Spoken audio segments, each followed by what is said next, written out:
बिस्मिल्लाहिर्रहमानिर्रहीम, अस्सलाम वालेकुम नाज़रीन, आप देख रहे हैं प्रोग्राम सिटी एट 10 और मैं हूं आपकी मेज़बान अना यूसुफ। इस दुआ और इस उम्मीद के साथ कि अल्लाह ताला हम सब के लिए आसानियां पैदा करे और हमें आसानियां बांटने की तौफीक अता फरमाए। आज के प्रोग्राम का आगाज़ कर लेते हैं और आगाज़ में पहले सेगमेंट की तरफ चलते हैं, जान लेते हैं मौसम आज कैसा रहेगा।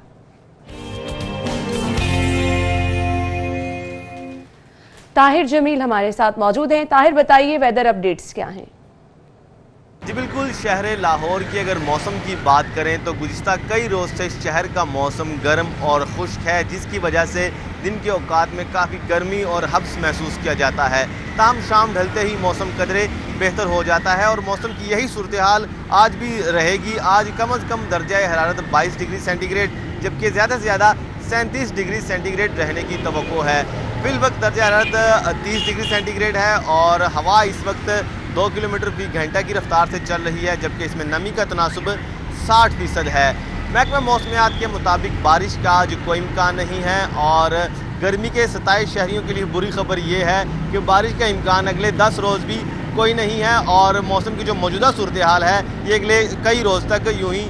ठीक है, thank you so much Tahir, आपने मौसम की सूरत हाल से अपडेट किया। कुछ शहर की सूरत हाल पर नजर डाल लेते हैं। पहली खबर की तरफ चलेंगे और खबर है जी, बिजली गैस अशिया खुरनोश और महंगी कर दी गई हैं।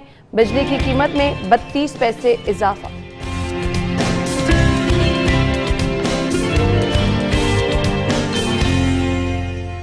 कोरोना के 39 नए केस, डेंगू भी चैलेंज बनेगा और 19 मुश्तबा मरीज अस्पतालों में दाखिल।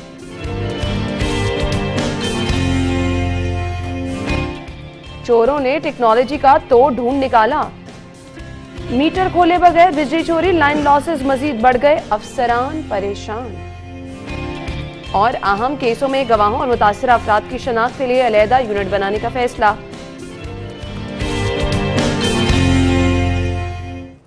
जी तो नाज़रीन, आज की टॉप स्टोरीज आपने जान ली, इन्हें डिटेल में डिस्कस करेंगे। स्टूडियो में हमारे साथ हमारे सीनियर रिपोर्टर अकमल सोमरू साहब मौजूद हैं। अस्सलाम वालेकुम सोमरू साहब, क्या हाल चाल है आपके? जी अल्हम्दुलिल्लाह। सोमरू साहब, आगाज कहाँ से करना है मुझे तो समझ नहीं लग रही। अगर पहली खबर पे आप नजर डालें, हमेशा ये चीजें हमारी डिस्कशन का हिस्सा रहती हैं क्योंकि इससे लोग मुतासिर होते हैं, लेकिन आज तो मुझे समझ नहीं लग रहा। बिजली की बात करें, गैस की बात करें, अशिया खुरनोश की बात करें, कहाँ से आगाज करें? वैसे तो हुकूमत कहती है 22 साल पहले से आगाज करें, जब हमने जद्दोजहद शुरू की थी इंसाफ के लिए। नहीं, वो हुकूमत की बात कर रहा हूँ ना, ताकि हमने हुकूमत से शुरू करना है।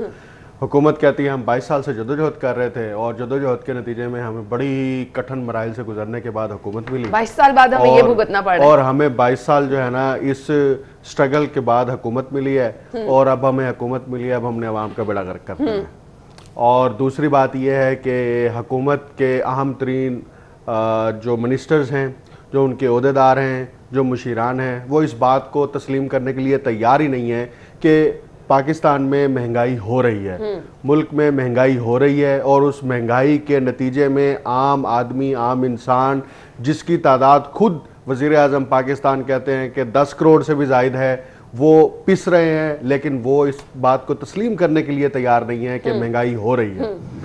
अच्छा, हैरानकुन बात यह है कि न जाने कौन से इदादोशुमार उनके पास हैं कि जिसकी बुनियाद पर वो ये फैसला करके बैठे हैं कि अवाम को कोई परेशानी नहीं है, अवाम को कोई मुश्किलात नहीं है। दो रास्ते दिखा रहे हैं, एक तो ये कि कोई परेशानी वाली बात नहीं है, दूसरा ये कहते हैं कि ये जो आर्जी तौर पर हालात खराब भी हुए हैं मुआशी एतबार से भी। कौन सा आर्जी तौर पर सोमरू साहब? कितना अरसा हो गया ना, 2 साल में बेहतरी क्या आई है यार? नहीं, आप मेरे से क्यों लड़ रही है, मैं तो हुकूमत की बात कर रहा हूँ। वो ये कहते हैं। अब देखिए, कल इक्तिसादी कमेटी का जो इजलास हुआ है, उस इजलास में आपने फैसला किया कि जो गैस के मीटर हैं उसका अगर रेंट आप पहले 20 रुपए दे रहे थे, अब आप 40 रुपए देंगे। इनके नजदीक 20 रुपए की कोई अहमियत नहीं, बिल्कुल। वो समझते हैं 20 रुपए एक महीने में, 20 रुपए क्या होता है। अच्छा, फिर आपने जो LPG सिलेंडर है उसमें पर केजी जो है वो 3 रुपए इजाफा कर दिया। अच्छा, मामला यही नहीं रुका, आपने गैस की कीमतों में इजाफा कर दिया और ये कह दिया कि गैस की कीमतों में ये जो इजाफा हुआ है इसका इतलाक घरेलू सार्फिन पर नहीं होगा। मान लिया, मिसाल के तौर पर लाहौर जैसे शहर की बात करें आप, यहाँ पर जो 40 लाख से जायद परदेसी रहते हैं वो अपना बाहर होटल से खाना खाते हैं, वो बाहर से जो है वो अपना जो रोजगार कमाते हैं, जो पैसे कमाते हैं, उससे उनको जो आमदन हासिल होती है वो रेस्टोरेंट पे जाते हैं, वहां से खाना खाते हैं। जब गैस कमर्शियल महंगी होगी, जब आपका एलपीजी का सिलेंडर कमर्शियल महंगा होगा, तो उसके नतीजे में वहां पर कीमतों में इजाफा नहीं होगा। वो दाल जो पहले 40 रुपए की प्लेट मिलती थी वो 50 रुपए की नहीं होगी। वो रोटी जो आपके कंट्रोल में ही नहीं है, जिसकी कीमत पहले तो गंदम कंट्रोल में नहीं थी, आटा कंट्रोल में नहीं था, और अब जो रोटी और नान है वो आपके कंट्रोल में नहीं है। आपका नान देखे 15 रुपए का हो गया, हुकूमत ने कहा हम नहीं फरोख्त करने देंगे, हम ये कर देंगे, हम इस्तीफा भी दे देंगे, कुछ भी नहीं हुआ, 15 रुपए का नान मिल रहा है। तो ये जो महंगाई हो रही है, ये अवाम को मजीद इश्तियाल की तरफ हुकूमत खुद दानिस्ता तौर पर लेकर जा रही है। मुझे साहब ये बता दें, अवाम को इश्तियाल की तरफ तो हुकूमत लेके जा रही है, लेकिन हुकूमत इतनी पुरसुकून कैसे बैठी है इतना सब कुछ करने के बावजूद? उसको पता है इसके बाद हमारी बारी नहीं आनी, नंबर 1। नंबर 2, जो हुकूमत के अंदर वो पार्लियामेंटेरियन, चाहे वो प्रोविंशियल हो चाहे वो फेडरल हो, उनको भी इस बात का इदराक है कि इसके बाद हमने पार्टी कैसे बदलनी है। क्योंकि पार्टी इसके बाद, मुझे नहीं लगता कि इसके बाद पार्टी का कोई मुस्तकबिल है। तो जब पार्टी का मुस्तकबिल नहीं है तो फिर क्या होगा? पीटीआई छोड़ेंगे, वो दूसरी पार्टी में चले जाएंगे, जैसे उन्होंने पहले पीपल्स पार्टी, फिर नून लीग, फिर जो है पीटीआई या फिर किसी और जमात में। तो वो तो इस इंतजार में है, उनको इस बात से कुछ सरोकार नहीं है, इसलिए वो मुतमईन है। दूसरी बात यह है कि एक तरफ गैस और बिजली की कीमतों में इजाफा हुआ, और अब आपने वो एडजस्टमेंट की मद में, अच्छा ये इजाफा भी एडजस्टमेंट की मद में हुआ है कि नवंबर 2019 से लेकर जनवरी 2020 तक जो ये 3 महीने बनते हैं, इसके दौरान जो है वो आपसे पैसे जो है वो वसूल, इस जो बिजली आप इस्तेमाल कर चुके, जिसके पैसे आप अदा कर चुके, उस वक्त के टैक्सेस आप अदा कर चुके, अब आपसे जो है वो रिकवरियां की जाएंगी, आपको उस एडजस्टमेंट की मद में पैसे देना होंगे। यहां तक तो चलो बात ठीक है। इससे बड़ा जुल्म क्या किया है? यूटिलिटी स्टोर्स पर जो अशिया खुरोनोश वहां पर दस्तयाब पहले तो होती नहीं। सबसे बड़ा मसला ये होता है कि यूटिलिटी स्टोर्स पर आप खरीदने के लिए जाते हैं कोई चीज बुनियादी जरूरत, चाहे वो दाल हो, चाहे वो मिर्च हो, चाहे वो आपका आटा हो, चाहे चीनी हो, चाहे घी होगा भी सही तो सब स्टैंडर्ड होगा, उसकी कीमतों में भी इजाफा कर दिया है। आपने घी की कीमत में जो है वो 3 रुपए से लेकर 34 रुपए फी किलो तक आपने इजाफा कर दिया है। आपने वहां पर टूथपेस्ट है, टूथब्रश है, आपके मसाले हैं, आपकी दालें हैं, आपने सबकी कीमतों में इजाफा कर दिया। यानी कि वो आम आदमी जो आप जिसको रिलीफ देने के दावे करते रहे, जिसको रिलीफ देने के लिए आपने इलेक्शन में मंशूर अपना तैयार किया, बहुत बड़ा मजाक किया, आपने रिलीफ के नाम के ऊपर पब्लिक को इस हद तक जो है वो कसम पुरसी में लेकर जा रहे हैं कि शायद उनका कोई ऐसी जगह बता दें जहां पर सुमरू साहब कीमतों में कमी भी की गई है। मैं वही बात कर रहा हूं कि हुकूमत जो है किसी एक महाज, हम तो चले पॉलिसीज की बात ही नहीं कर रहे ना, आपकी फॉरेन पॉलिसी है, आपकी दाखिला पॉलिसी है, उसकी तो चले छोड़ दें, वो एक अलग बहस है। हुकूमत ने किस महाज के ऊपर अवाम को, पब्लिक को रिलीफ फराम किया है? हमें जवाब नफी में मिलता है, और एदादो शुमार खुद सपोर्ट नहीं करते। जो शुमारियाती इदारा हुकूमत पाकिस्तान का है वो हर 3 महीने बाद जो एदादो शुमार जारी करता है उसमें मुसलसल महंगाई का ग्राफ ऊपर जा रहा है। लेकिन मैं हैरान हूं, ये 3 दिन पहले की बात है। ये आप सही कह रहे हैं चीज, लेकिन ये जो हुकूमत अदादो शुमार लेकर आती है ये कहां से निकालती है? मैं आपको इस तरफ भी आता हूं। 3 दिन पहले की बात है, फेडरल मिनिस्टर एजुकेशन शफकत महमूद से हमारी मीडिया टॉक हुई, तो हमने उनसे सवाल पूछा कि आप कह रहे हैं कि हमने जो है वो रिजर्व एसेट जो हैं उसमें इजाफा कर दिया है, हमारे जो सर्कुलर डेट्स हैं वो कंट्रोल में आ गए हैं, करंट अकाउंट्स खसारा कंट्रोल में हो गया है, वो इतने डॉलर कम हो गया है। हमने कहा सर आप हमें ये बताइए, ये जो महंगाई हो रही है फिर ये क्यों हो रही है? तो कहता है ये महंगाई खत्म हो जाएगी, ये आप इस पर परेशान मत हो। यानी कि इस हद तक मुतमईन है। यानी जब लोग दुहाई दे देंगे, या तो ये मरने पे आ जाएंगे तब ये महंगाई खत्म कर देंगे। या तो ये एलियन है, या तो ये एलियन है, या फिर ये कोई बदला ले रहे हैं 22 साल का? आप सही कह रहे हैं, असल में उनको इन चीजों से कोई फर्क ही नहीं पड़ता ना, इसीलिए बिल्कुल मुतमईन होकर वो जवाब देते हैं। सुमरू साहब, हम गुफ्तगू का सिलसिला आगे बढ़ाते हैं। सिप्रा साहब ने हमें ज्वाइन किया है। शायद सिप्रा साहब, बहुत बहुत शुक्रिया। ये बताइएगा, ये जो बिजली और गैस महंगी हुई है, क्या वजूहात है इसकी? ऑलरेडी इस कदर महंगाई है और आगे जिस तरह से सर्दियां शुरू होने वाली हैं, गैस पहले नहीं आ रही, अभी भी बहुत सारे इलाकों में लोग एहतजाज कर रहे हैं, उस पर गैस का महंगे हो जाना क्या जवाब है? देखें, ये जब अनाउंसमेंट कल हुई है और बाकायदा तौर पर इसको एलामिया की सूरत में जारी किया गया, तो उस वक्त मुझे हमारे मौजूदा प्राइम मिनिस्टर इमरान खान की स्टेटमेंट याद आई है कि जब महंगाई बढ़े तो आप समझ लें तो कुरान करप्ट है। मेरे ख्याल में कितना ही है कि आप रोजाना की बुनियाद पर जो चीजों की कीमतें बढ़ा रहे हैं तो क्या हालत है। कल इक्तिसादी राब्ता कमेटी का इजलास हुआ है, उसमें अब क्या किया कि सुई गैस के सार्फिन जो मीटर रेंट जो है वो 20 रुपए माहाना अदा करते थे, अब उनको बढ़ाकर 100% उसमें इजाफा किया गया है, उसको 40 रुपए कर दिया गया है। ये लाखों सार्फिन है जिनसे 40 रुपए रोजाना की हर महीने जो है वसूल किए जाएंगे, उनको अदा करना लाजमी करार दिया गया है। इसी तरह गैस की कीमतें जो है उनको बढ़ाया गया है उससे। और जो आपने लोड शेडिंग की बात की, तो मेरा ख्याल में ये जो आने वाला साल है ये गंभीर तरीन साल होगा। मौसम सरमा, सार्फिन को गैस बिल्कुल नहीं मिलेगी, क्योंकि जरा ने ये बताया कि सब्सिडी देना होगी और हुकूमत से पाकिस्तान ने सब्सिडी देने से इनकार कर दिया कि अगर LNG को हम इंजेक्ट करके सार्फिन तक गैस पहुंचाएंगे तो अरबों रुपए की सब्सिडी देना होगी, तो उस पर इनकार किया गया। इसका क्या मतलब है कि अगर हम सुई गैस जो आम नेचुरल गैस है उस पर सिस्टम को चलाएंगे तो कोलैप्स करेगा। जिस तरह आपने खुद जिक्र किया कि अभी से गैस का प्रेशर कम हो गया और सुई नॉर्दर्न खुद अपना एक ऐसी कैंपेन भी चला रही है कि गैस का कम इस्तेमाल किया जाए। अभी तो गर्मी है, अभी तो मौसम सरमा आने में भी 2-3 महीने बाकी है, लेकिन अभी से कैंपेन चलाने से क्या लोगों को जहन बनाए जा रहे हैं, लोगों को मेंटली तौर पर तैयार किया जा रहा है कि मौसम सरमा में आपके पास गैस नहीं होगी। गैस की अपनी बात, आपने बिजली की कीमतें बढ़ा दी हैं। कभी आप कहते हैं फ्यूल एडजस्टमेंट की सूरत में हमने इजाफी पैसे लेने हैं, कल जो किया आपने 32 पैसे की यूनिट क्वार्टर टैरिफ की सूरत में बढ़ा दिए हैं। ये वो यूनिट हैं जो नवंबर से जनवरी 2020 तक 3 महीने जो आपने बिजली इस्तेमाल की है, मजमूई तौर पर हम एग्जांपल देते हैं 2000 यूनिट अगर किसी तारीफ ने इस्तेमाल किया तो 32 पैसे की यूनिट के हिसाब से इजाफी पैसे अदा करना होंगे। एक तरफ अपना बिल भी होगा और ये इजाफी बिल होगा। तो ये इन हालात में भी बताएं कि मौजूदा हुकूमत रिलीफ क्या दे रही है, तो लोग तो मुश्किल में होंगे ना, लोगों को मुश्किलात बढ़ेंगी। बिल्कुल बिल्कुल, thank you so much Shahid Shipra साहब, आप हमारे साथ मौजूद थे। रिलीफ की तो सिर्फ बातें की जा रही हैं, हालात सबके सामने हैं, हर चीज़ महंगी रही है, हर चीज़ पे जो है वो मैं तो ये कहूँगी कि लोगों की जेबों से पैसे निकाले जा रहे हैं। अब क्या बिजली के बिल लोग जला दें जैसा कि प्राइम मिनिस्टर साहब ने कहा था?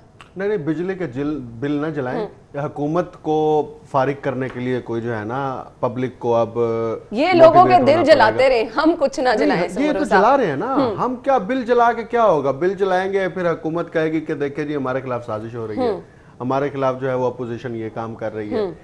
माहौल बन रहा है, अपोजिशन की जमातें मुस्तकिल बुनियादों पर स्टेप बाय स्टेप अगले मरहले में दाखिल हो रही हैं। इन्होंने कोशिश की थी उनको स्नप करने के लिए इतवार के इजलास के 2 दिन बाद इनकी खुफिया मुलाकातें लीक करके, लेकिन वो अब माहौल जो है ना वो इस कदर तब्दील हो रहा है आए रोज कि वो चीजें अब कंट्रोल नहीं हो रही और हुकूमत के अपने कंट्रोल में नहीं है। अक्टूबर के दूसरे हफ्ते में ऐलान कर दिया है कि अब हम तहरीक बाकायदा तौर पर शुरू कर रहे हैं, और तहरीक शुरू होने का मतलब क्या है? पब्लिक मोबिलाइज होगी, जलसे होंगे, जुलूस होंगे, रोजाना की बुनियाद पर रुकने वाली नहीं है। फिर मैं वही कह रहा हूँ ना, मोबिलाइजेशन हो जाएगी ना, रोजाना की बुनियाद पर तकरीर होंगी, मीडिया में मुबाहिसे होंगे, कॉलम्स आएंगी, निजी महफिलों में मुबाहिसे होंगे, एक माहौल बन जाएगा।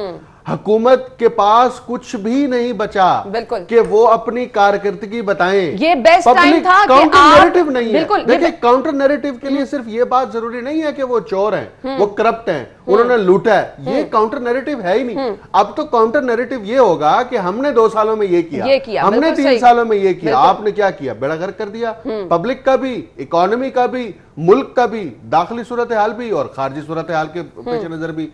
तो हुकूमत के पास बेचने की कुछ है ही नहीं। बिल्कुल आप सही कह रहे हैं, बिल्कुल आप सही कह रहे हैं। सोमरू साहब, गुफ्तगू का सिलसिला आगे बढ़ाएंगे। नाज़रीन, ब्रेक की तरफ मुझे जाना है, ब्रेक लेंगे और ब्रेक के बाद वापस आते हैं, हमारे साथ रहिएगा।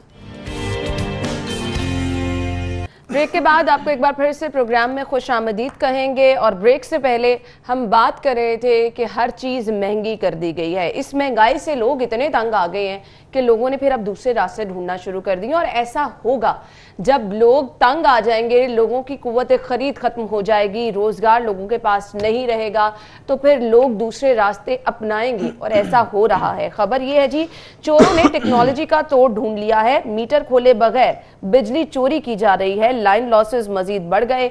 अफसरान परेशान हैं। अफसरान, पहले सुमरू साहब उन लोगों को तो पकड़े जो बीच में शामिल हैं और जो बिजली चोरी करवाने के लिए अपना किरदार सबसे ज्यादा अदा करते हैं।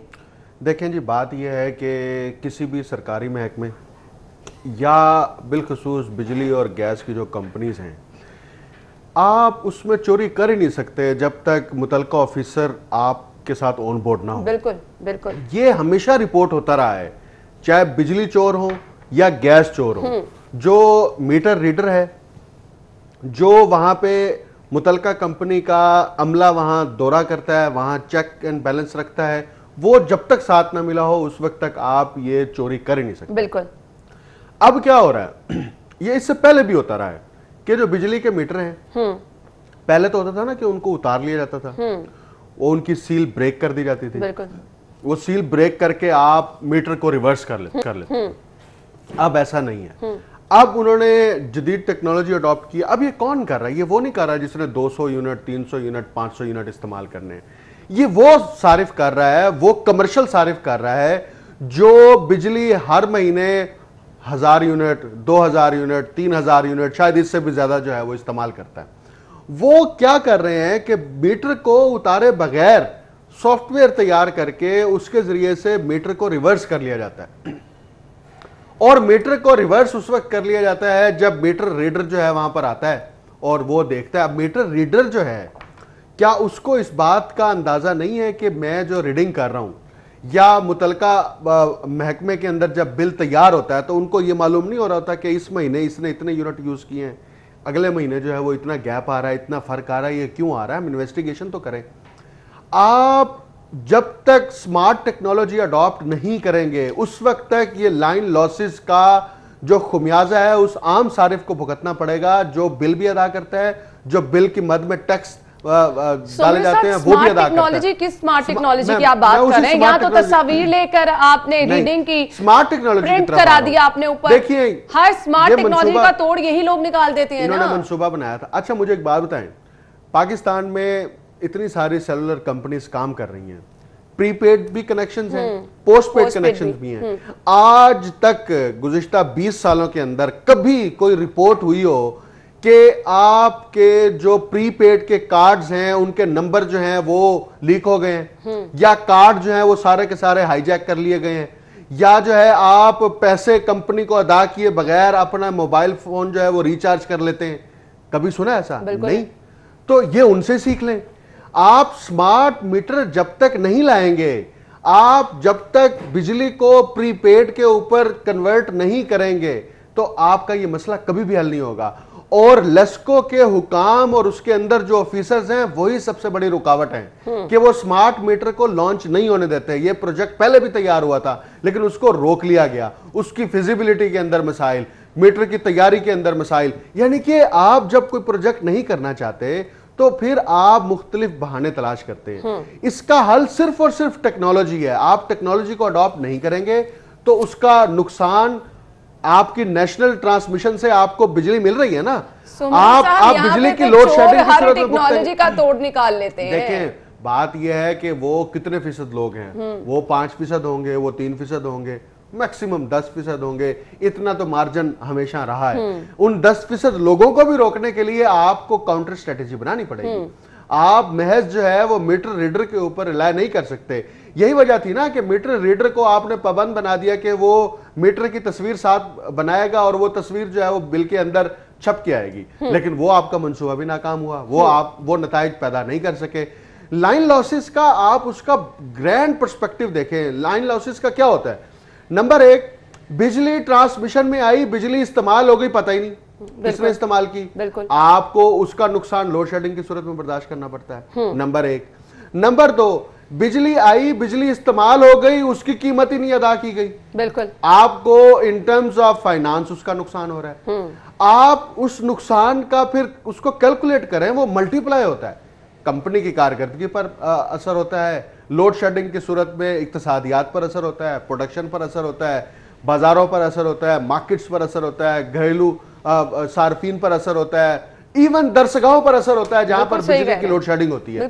तो आप टेक्नोलॉजी अडॉप्ट नहीं करेंगे जब तक, उस वक्त तक इसका कोई हल नहीं है।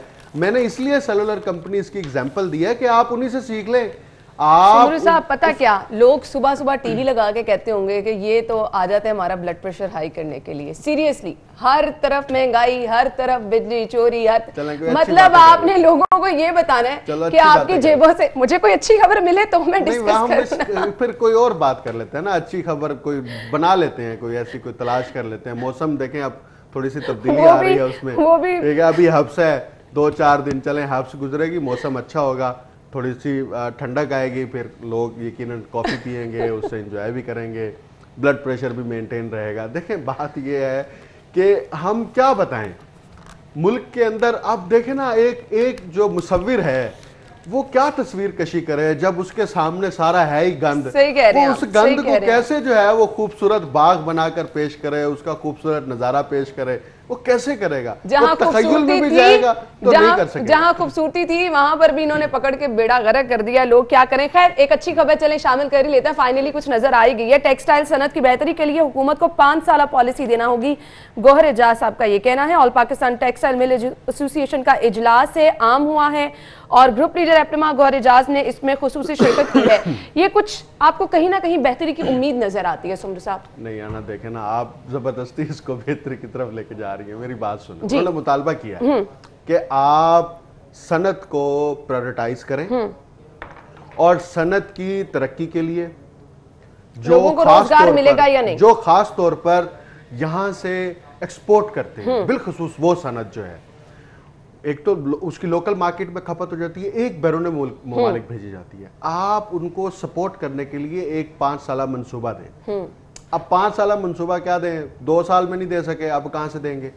तो ये तो उनकी तरफ से मुतालबा है। गौहर एजाज ने बाकायदा तौर पर कल प्रेस कॉन्फ्रेंस की और उसमें ये मुद्दा उठाया गया कि सनत जो है उसकी तरक्की के लिए उम्मीद तो नजर आती है ना, कुछ अच्छा करने की कोई पेशकश तो करे ना, कम से कम जो लोग बेरोजगार बैठे हैं उनके लिए तो कुछ हो जाएगा ना। हुकूमत को ये चाहिए ना कि जो वजीर सनत और तिजारत हैं उनको ये चाहिए, या मुशीर खजाना है उनको चाहिए कि एप्टमा के इन ओहदेदारों के साथ मीटिंग करें और उस पॉलिसी डॉक्यूमेंट डेवलप करने के लिए इनकी इनपुट लें।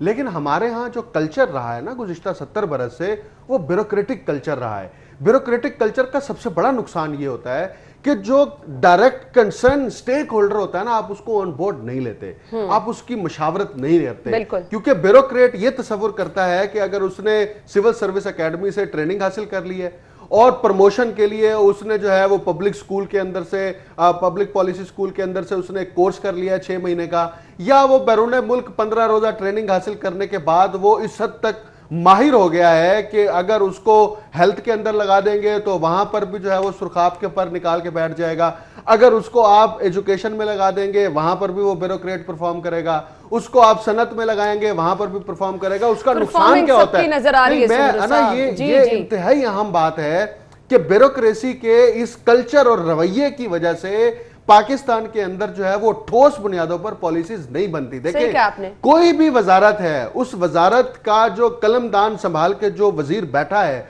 वो मुकम्मल तौर पर रिलाय कर रहा होता है अपने मातहत महकमे की ब्यूरोक्रेसी पर।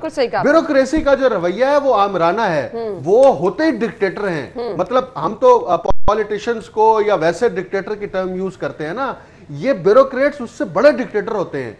ये मशावरत करने के लिए तैयार नहीं होते, बल्कि ये रास्ते दिखाते हैं मशावरत ना करने वाले, क्योंकि इन्होंने अपनी पॉइंट स्कोरिंग करनी होती है और उस पॉइंट स्कोरिंग की बुनियाद पर ये अपनी गुडविल डेवलप करने की कोशिश करते हैं और नुकसान किसका होता है? मुल्क का। अब ये सनत की पॉलिसी जो है, आपको मुतलका स्टेक होल्डर, ये पहली दफा उन्होंने नहीं कहा, इससे पहले भी मुतअद्दिद बार बिल्कुल आपने सही कहा कि सनती पॉलिसी हुकूमत वाजे करे। अब सनती पॉलिसी के अंदर क्या है? जो एक्सपोर्ट कर रहा है उसको क्या फैसिलिटेट करना है, जो आप उसको गैस और बिजली फराहम कर रहे हैं उसके अंदर मसाइल हैं, तो उसको कैसे आप स्मूथ करते हैं? उनको जो टैक्सेस अदा करने पड़ते हैं उसके हवाले से आप कैसे उनको फैसिलिटेट करेंगे? जो ज़र मुबादला बाहर जाता है या मुल्क में आता है उसके हवाले से आप सनतकारों को क्या सपोर्ट करेंगे? तो आपने उस पॉलिसी के अंदर ये लिखना है ना, अहदाफ मुकर्रर करने हैं कि हमारी जो सनत की जो खास तौर पर जो सनती पैदावार से हम जो बरामदात कर रहे हैं उन बरामदात के ऊपर अगर हमारा हदफ जो है वो 100 मिलियन है, हम इसको 200 मिलियन तक लेके जाएंगे। हम प्रोडक्शन को बढ़ाने के लिए हुकूमत की तरफ से ये सहूलियात दी जाएंगी, यही पॉलिसी होगी ना। तो ये पॉलिसी जो सनती शोबे से वाबस्ता अफराद हैं, जो सनतें चला रहे हैं, वहां पर जो माहिर हैं, उन्हीं की मुशावरत से बनेगी ना। आप उनको ऑन बोर्ड नहीं लेंगे। ये हमेशा से हमारे यहाँ रवैया रहा है। ये पीटीआई हुकूमत का मसला नहीं है, चाहे वो मुस्लिम लीग नवाज की हुकूमत थी, चाहे पीपल्स पार्टी की हुकूमत रही है, जिसकी भी रही है, उन्होंने स्टेक होल्डर के साथ मुशावरत नहीं की और फिर उसके नताइज भी तो भुगतते हैं ना सुमरो साहब। खैर, अगली खबर की तरफ चलते हैं। अगली खबर है कोरोना के केसेस सामने आ रहे हैं। 39 केसेस जो हैं वो सामने आए हैं और डेंगू भी चैलेंज बनने लगा है। 19 मुश्तबा मरीज डेंगू के भी रिपोर्ट हुए हैं। हम जो है अब देख रहे हैं कि बिल्कुल हमारी लाइफ का जो सर्कल है नॉर्मल होता चला जा रहा है। आप स्कूल्स, कॉलेजेस, बाजार, हर चीज बिल्कुल नॉर्मल हो गई है, बल्कि लोग भूल चुके हैं कि कोरोना कभी आया भी था। अब ये जो 39 केसेस हैं, इनको आप बिल्कुल भी ये नहीं कह सकते कि आप इनको नजरअंदाज कर दें, क्योंकि जिस किस्म का ये वायरस है, जिस तरह से इसकी शिद्दत है, इंटेंसिटी है, ये तो सेकंड्स में फैलता है। तो देखिए जी, शहर सिर्फ लाहौर की रिपोर्ट है, एक तरफ तो कोरोना, दूसरी तरफ डेंगू। 709 केसेस जो हैं वो रिपोर्ट हुए इब्तदाई तौर पर, जिनमें ये अंदेशा है कि इन्हें डेंगू बुखार जो है वो हो सकता है। उसमें से अभी जो कंफर्म पेशेंट्स हैं वो 4 हैं। देखें, हॉस्पिटल्स के अंदर आपने इसके 2 दायरे बनते हैं। पहला ये है कि डेंगू लार्वा की अफजाइश को रोकने के लिए हुकूमत जो है वो एक स्ट्रेटजी बना के उसको इम्प्लीमेंट करती है, जो माजी में हुकूमत करती रही कि आपने MPAs, MNAs, ब्यूरोक्रेट्स, मुतलका महकमे के लोगों को ऑन बोर्ड लिया। रोज़मर्रा की बुनियाद पर इंस्पेक्शन होती थी, चेकिंग होती थी, इलाके विजिट करते थे, लार्वा पकड़ा जाता था, उनके खिलाफ कार्रवाई करते थे, FIR दर्ज करते थे, इंस्पेक्शन भी करते थे, FIR भी दर्ज करते थे। ये उसका पहला फेज़ है जो कि हुकूमत बिल्कुल नहीं कर रही। देखिए, बुज़दार साहब जो है ना वो इंतहाई शरीफ आदमी हैं और वो हद से ज़्यादा शरीफ हैं। एक तो उनको इतना बड़ा सूबा मिल गया और दूसरा ये है कि उनके पास अभी कोई इस कदर प्लान नहीं है कि वो हर महाज के ऊपर जो है ना लड़ सकें, या उनके पास ऐसी टीम ही मौजूद नहीं है कि जो हर महाज के ऊपर लड़ सके। ब्यूरोक्रेसी की सूरत में भी उनके पास टीम मौसर नहीं है, पॉलिटिशियंस की सूरत में भी उन्होंने कोई अपनी मौसर टीम नहीं बनाई। आप ये प्लान बर वक्त करते हैं, डेंगू का लार्वे की अफजाइश के ऊपर आपने बर वक्त प्लान करना होता है। सुमरू साहब, ये जो सारी आपने बताया ना कि सर्वेलेंस ऐसे की जाती थी और ये स्टेप्स इनको भी पता है। डीसी साहब इस चीज का दावा करते हैं कि ये चीजें हम कर रहे हैं। देखिए, दावा करना तो और बात है ना, दावा तो इमरान खान साहब भी करते हैं कि हम मुल्क में डिलीवर कर रहे हैं। दावा जो है वो झूठ की बुनियाद पर भी हो सकता है, वो गलत हकाइक की बुनियाद पर भी हो सकता है। उस दावे को आप टेस्टिफाई करते हैं। दावा करना तो ठीक है, वो हर किसी का हक है, वो दावा कर सकता है, लेकिन उस दावे को हम किसी सांचे के अंदर डाल के उसको टेस्ट तो करेंगे ना कि जनाब आप कर क्या रहे हैं। वो डीसी साहब से तो कीमतें कंट्रोल नहीं हो रही, डीसी साहब से तो क्या कहते हैं सब्जी मंडी के अंदर कंट्रोल नहीं हो रहा, डीसी साहब से अनाज मंडी के अंदर कंट्रोल नहीं हो रहा, डीसी से जो है वो बहुत लंबी चली जाएगी, हम ब्रेक की तरफ जाते हैं। सिर्फ यही कह रहा हूं ना कि फिर डीसी साहब दावा करें, फिर दावे को हम फिर बताएंगे कि दावा सांचे पे पूरा बिल्कुल ऐसे ही है। ब्रेक लेंगे नाज़रीन, ब्रेक के बाद हाजिर होते हैं, तो यहीं से कंटिन्यू करेंगे, हमारे साथ रहिएगा।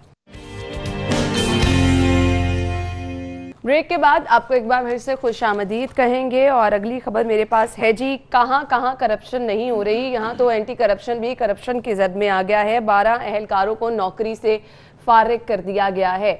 सोमरू साहब, ये वो लोग हैं जिन्होंने करप्शन का खात्मा करना है, वहां तो खुद करप्शन हो रही है। देखें, ये इंतहाई गैर मामूली बात है कि एंटी करप्शन का जो इदारा है और अच्छा, इनका अपना सिस्टम बहुत स्ट्रॉन्ग रहा है और ये मैंने कहा शायद कहने लगे स्ट्रॉन्ग है। नहीं, सीरियसली ये तस्वुर किया जाता है कि एंटी करप्शन का जो सर्विलेंस सिस्टम है वो बड़ा स्ट्रॉन्ग है और मेरा ख्याल में ये उस सिस्टम का नतीजा है। और जब किसी इदारे का सरबराह दयानतदार हो और वो कंप्रोमाइज़ ना करे और चीज़ें आइडेंटिफाई हो जाएं कि यहाँ पर मिसकंडक्ट हो रहा है तो वो कार्रवाई करता है और ये उसका एक अमली सबूत है। और गैर मामूली इसलिए है कि उस शोबे के अंदर जो इंस्तिदाद करप्शन के ऊपर, बदउनवानी के ऊपर काम करता है, उसके अंदर जो है ऐसे अमला है जो सरकारी अमला है, वहाँ पर चाहे वो क्लर्क है चाहे वो इंजीनियर है या चाहे वो सर्विलेंस ऑफिसर है या फील्ड ऑफिसर है, वो खुद जो है वो पैसे पकड़ते हैं, वो खुद जो है पैसे लेकर केसेस करते हैं,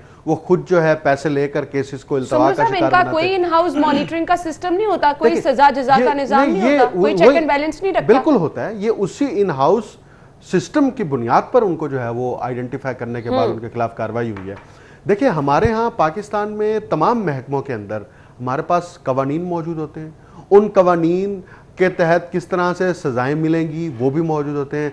सिर्फ बात यह है कि उसका इतलाक करना होता है, आप उसका निफाज करके उससे नताइज लेते हैं। देखिए इसका बड़ा स्ट्रॉन्ग मैसेज गया है कि एंटी करप्शन जहां पर सूबे भर के दीगर महकमों के ऑफिसर्स से रिकॉर्ड भी तलब कर रही होती है, इन्वेस्टिगेशन भी कर रही होती है, गिरफ्तारियां भी कर रही होती है, मुकदमात भी दर्ज करा रही होती है, वो अपने महकमे पर भी संजीदा है। का एक इम्पैक्ट है ना, नाम ही एंटी करप्शन डिपार्टमेंट। अब ये जो 12 लोग मजीद भी होंगे, मजीद लोग भी यकीनन जद में आएंगे, लेकिन इन 12 लोगों को नौकरी से फारिग करने का इंपैक्ट ये होगा कि वो अब मोहतात हो जाएंगे पहले दर्जे में। दूसरे दर्जे में जब मजीद सख्ती होगी तो वो ये काम छोड़ देंगे। उनको पता चल जाएगा कि अब ये दाल नहीं गलने वाली, अब हमने जितनी करप्शन कर ली है, जितना पैसा बना लिया है, जितनी लूटमार कर ली है, वो अब खत्म, अब दोबारा ये नहीं कर सकते। लेकिन होता क्या है हमारे यहाँ जो रवैया रहा है कि जब ऑफिसर सख्त होता है ना और वो इस तरह के कार्टेल के ऊपर हाथ डालता है तो फिर उस ऑफिसर का तबादला करा दिया जाता है, क्योंकि वो कार्टेल बजाते खुद इतना ताकतवर और मजबूत होता है। मिसालें भी बहुत मौजूद हैं, बहुत सारी मिसालें हैं। यानी कि आप, मैं वैसे क्लासिकल एग्जांपल दे लेता हूं, पंजाब फूड अथॉरिटी का क्या हुआ? बिल्कुल सही कहा। अब पंजाब फूड अथॉरिटी आपको कोई नजर आती है? बिल्कुल नहीं, खत्म हो गया ना। बिल्कुल ऐसे ही। तो वो इसलिए खत्म हो गया कि आपके ऑफिसर चेंज होने से उसका पूरा इंपैक्ट पूरे के पूरे इदारे के अमले के ऊपर रेप्लिकेट होता है। तो आपके एंटी करप्शन के अंदर ये वाली सफाई होना और उस महकमे के अंदर करप्ट लोगों को आइडेंटिफाई करके उनको, अब ये ऐसे तो नहीं किया होगा, इनके पास मुकम्मल एविडेंस हैं, उन्होंने मुकम्मल उनको जो है एक्सप्लेनेशंस ली, उनके बयानात लिए और वो पूरे एविडेंस की बुनियाद पर ये फैसला किया गया। क्योंकि अगर आपके पास एविडेंस नहीं है, आपके पास एविडेंस कमजोर है, तो वो लोग कोर्ट चले जाएंगे, वहां से आप ऑर्डर लेकर आ जाएंगे, देखें जी हमें विक्टिमाइजेशन का निशाना बनाया जा रहा है। तो एंटी करप्शन ने ये बड़ा गुड जेस्चर दिया है। आप अच्छी खबर की तलाश कर रही थी, ये अच्छी खबर है कि ये अच्छी खबर तब होगी जब सिर्फ निशानदेही करना तो निकाल दिया ना। अच्छा। ये तो इनको निकाल दिया, इनको तो फारिग, इनको नोटिस हो गए कि खत्म, इनकी नौकरियां खत्म। अब इससे अच्छा काम ये हो सकता है कि बाकी महकमों के अंदर भी जो करप्शन हो रही है, उन महकमों के सरबराहान को भी चाहिए कि वो अपने अपने महकमों के अंदर जो है ना वो फिरें और वो देखें। बदउनवानी पाकिस्तान का सबसे बड़ा मसला रहा है गुज़िश्ता 70-72 सालों में। हमेशा से हर हुकूमत को इस बात का इदराक रहा है कि पाकिस्तान में करप्शन है, ब्लैक मनी है और लोग अपने असासा जात उस ब्लैक मनी की बदौलत बनाते हैं और फिर वही ब्लैक मनी लॉन्ड्रिंग की सूरत में सामने आती है और फिर उसके ऊपर जब केसेस बनते हैं तो हम ये भी कह देते हैं कि सियासी केसेस हैं। बिल्कुल। उसका आगाज यहां से होता है कि आप ग्रॉस रूट लेवल के ऊपर जो करप्शन हो रही है उसके ऊपर हाथ डालें। सिस्टम मौजूद है, सिस्टम का मसला नहीं है, कवानीन भी मौजूद है, हर चीज मौजूद है, सिर्फ आपको एक विल चाहिए होती है उसको इंप्लीमेंट करने के लिए। और एंटी करप्शन ने जो ये काम किया है, मेरा ख्याल में हमें इनको अप्रिशिएट करना चाहिए और इसका दायरा वसी करना चाहिए। और बिल्लाशुबा इससे बहुत सारे लोग मोहतात हो जाएंगे कि अगर कुछ ऐसा करेंगे तो पकड़ हो सकती है। ये अच्छा इनको इनके अभी तो नाम रिलीज किए ना, इनकी तस्वीरें भी रिलीज होनी चाहिए, क्योंकि देखें आप, जब तक इनकी आइडेंटिटी डिस्क्लोज होनी चाहिए। उसकी वजह यह है कम से कम आप लोगों के सामने मिसाल बनाकर पेश करें। पब्लिक देखें, पब्लिक ऑफिस के अंदर बैठ के आप करप्शन कर रहे हैं तो आप फिर बताएं ये बंदा है जो बिल्कुल सही कहा आपने। नाज़रीन ब्रेक लेते हैं, ब्रेक के बाद आपको ज्वाइन करेंगे और अगली खबर की तरफ भी जाएंगे, हमारे साथ रहिएगा। ब्रेक के बाद आपको एक बार फिर से खुश आमदीद कहेंगे और अगली खबर की तरफ जाएंगे। अहम केसों में गवाहों और मुतासिर अफराद की शनाख्त के लिए अलहदा यूनिट बनाने का फैसला किया गया है। विटनेस विक्टिम प्रोटेक्शन यूनिट बनाने के हवाले से वर्किंग का आगाज कर दिया गया। सुमरू साहब, क्या फायदा होगा इसका? देखिए, पहली बात तो यह है कि इस तरह के यूनिट और सिस्टम पहले से मौजूद है। कि जब भी कोई क्राइम सीन होता है वहां पर आप बाकायदा तौर पर उसको कार्डन ऑफ करते हैं। पहला काम यही होता है। बिल्कुल ऐसे वो कार्डन ऑफ करने का मतलब एसओपीज है ना, कार्डन ऑफ करने का मतलब ये है कि इरेलेवेंट बंदा अब यहाँ पे नहीं आएगा। वहां पे कौन बंदा आएगा? फोरेंसिक साइंस एजेंसी का बंदा आएगा, वहां पे इन्वेस्टिगेशन के लोग आएंगे, पुलिस का मुतलका महकमा जो है वो आएगा। लेकिन अब ये स्पेसिफिक यूनिट क्यों बनाया जा रहा है? क्योंकि मोटरवे केस के अंदर जो है ना बहुत सारे शवाहिद मस्क हुए हैं, और वो बहुत सारे शवाहिद इसलिए मस्क हुए हैं, एक तो कोऑर्डिनेशन नहीं है बिल्कुल फोरेंसिक साइंस एजेंसी की, पुलिस की और इनकी, हर कोई इंडिपेंडेंटली काम कर रहा होता है। इस यूनिट के जरिए से वो कोऑर्डिनेटेड एफर्ट होगी, यानी कि क्राइम सीन को इन्वेस्टिगेट करेंगे, उसके अंदर फोरेंसिक साइंस एजेंसी के लोग भी होंगे, नुमाइंदे होंगे उस यूनिट के अंदर, और पुलिस के इन्वेस्टिगेशन के लोग भी उसके अंदर। सुमरू साहब, यहाँ पे जितने मर्जी यूनिट बना लिए जाएं, यहाँ पर होता क्या है, खुदा ना खास्ता ऐसा कोई वाकया हो जाता है तो हर तरफ यही भगदड़ मच जाती है, किसकी जिम्मेदारी है, किसकी रिस्पॉन्सिबिलिटी है। ये तो पहला हिस्सा हो गया ना कि ये सीसीपीओ जो है वो इनिशिएटिव लेना चाह रहे हैं कि हम जो है वो ये यूनिट बनाए पुलिस के अंदर। सीसीपीओ फाइनली कुछ कर रहे हैं। अच्छा, दूसरा अहम बात ये है कि आप के जो नुमाइंदे चाहे पुलिस के हों, फोरेंसिक साइंस एजेंसी के हों, उस यूनिट का जो हिस्सा होंगे, उनकी ट्रेनिंग, उनको किस तरह से आपने उनकी कोऑर्डिनेशन को मजबूत करना है, किस तरह से शवाहिद को बचाने के लिए आपने काम करना है। तो जब तक पुलिस के अंदर इस अमर के ऊपर ट्रेनिंग नहीं होगी, उस वक्त तक ये हमेशा, आप तसव्वुर करें बेनजीर भुट्टो जैसा केस, यानी कि इतना हाई प्रोफाइल उनका वहां मर्डर हुआ, और आपने पूरे जाए वकुआ के ऊपर धुलाई कर दी, वहां पे वॉश कर दिया, मतलब दैट इज अनबिलीवेबल। बिल्कुल सही कह रहे हैं आप, बजाय इसके वहां पे जाके उस पूरे इलाके को कार्डन ऑफ करते, आपने कहा नहीं नहीं इसको साफ करें, इसको धोएं, ताकि पता नहीं चले यहाँ कोई इंसिडेंट हुआ है। तो ये एक इतनी हाई लेवल की नेग्लिजेंस थी कि उसका नतीजा ये हुआ कि आज तक वो केस सॉर्ट आउट नहीं हो सका। बिल्कुल ऐसे ही आपका इतना high profile case sort out नहीं हो सका। छोटे केसेस को तो यहाँ देखते ही कोई नहीं है, वहां पर तो कोई एविडेंस ही आप प्रॉपर जमा नहीं कर पाते, आप डीएनए नहीं ले पाते।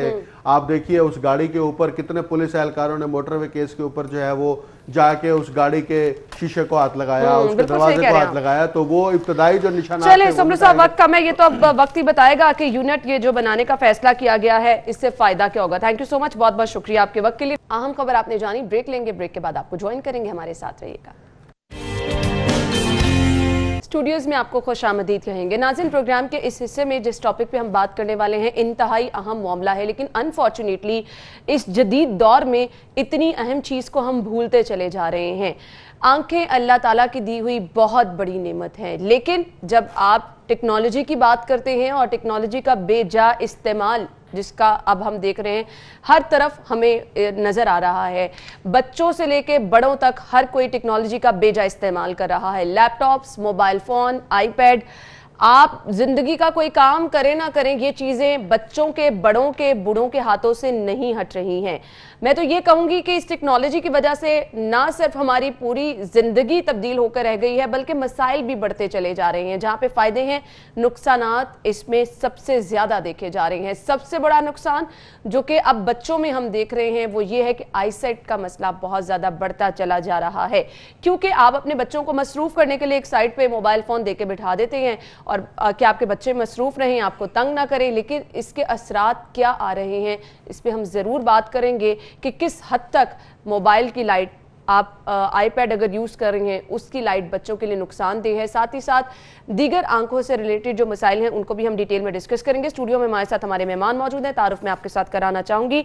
Chairman and professor of ophthalmology, eye specialist हैं प्रोफेसर डॉक्टर असद असलम साहब ने हमें ज्वाइन किया है। अस्सलाम वालेकुम। क्या हाल चाल है डॉक्टर साहब? जी अल्लाह शुक्र। डॉक्टर साहब बहुत बहुत शुक्रिया आपके कीमती वक्त के लिए। सबसे पहले तो कोरोना के दौरान जितनी आपकी मसरूफियात रही हम देखते भी रहे, अपने नाजरीन को दिखाते भी रहे, बिलाशुबा खिराज तहसीन के मुस्तहिक हैं आप। क्या कहना चाहेंगे, कितना मुश्किल वक्त था और अब कुछ रिलैक्स फील हो रहे? अल्लाह का बहुत शुक्र है, अल्लाह का बड़ा करम है पाकिस्तान पर कि हमने बड़ी जल्द कोरोना पर काबू पा लिया है। और ये it was a team effort right from prime minister to every person working in hospital. तो सबने मिल पर इसके खिलाफ जिहाद किया।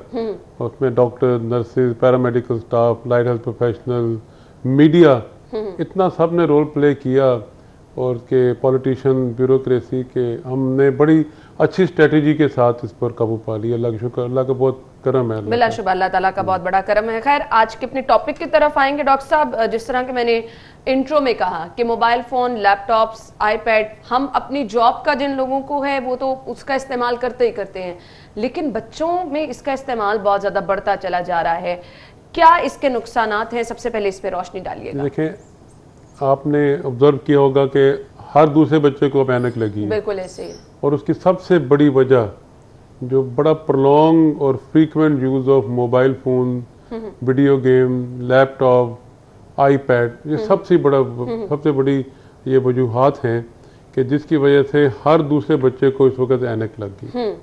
और बेसिकली बच्चों को इन गेम वगैरह की इजाज़त भी थोड़े टाइम के लिए देनी चाहिए। आप 15 मिनट के लिए, आधे घंटे के लिए दे दें, लेकिन वो घंटों 2-2, 3-3 घंटे लगातार इस्तेमाल करते हैं और उसका इफेक्ट ये होता है कि हर बच्चे को ऐनक लगनी शुरू हो गई। सही।